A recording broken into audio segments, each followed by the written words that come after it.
एवं सुंदरगढ़ जिल्लार अनेक जगार हाथी उत्पात केउठी हाथी पाई कहा घर भांगी जाइछि तो आउ केउठी हाथी पाई फसल उजुड़ी केतेबेले हाथी मनीष लड़ई रे प्राणहानि घटुची।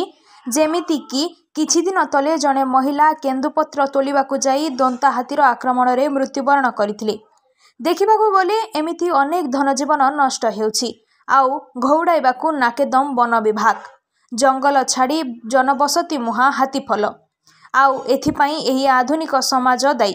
विकास बाहाना विनाश को बरण करुछि मनीष निज सुविधा पाई जंगल काटी बड़ बड़ अट्टालिका कंक्रीट रास्ता करुछि। सेमानक बास उजुड़ी जाउछि। निरीह जीवजंतु बासहीन हो जाउछंती, खाइबाकु पाउनाहांती, बंचिबा पाई संघर्ष करी जनबसती को चली आसुछंती।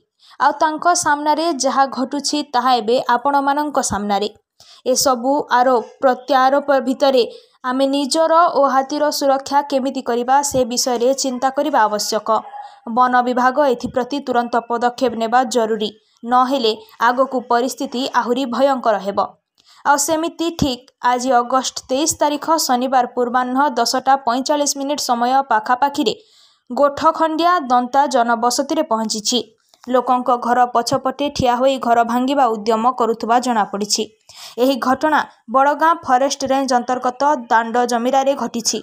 लोके गजराज बा दंतार भिडियो उत्तोलन करी वन विभाग को देवा सह जनबसती मुहा होइतिबा दंतार उपस्थिति नहीं video viral करिसंती।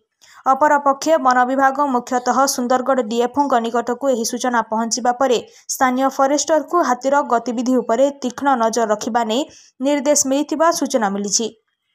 Bureau report Gangpur live.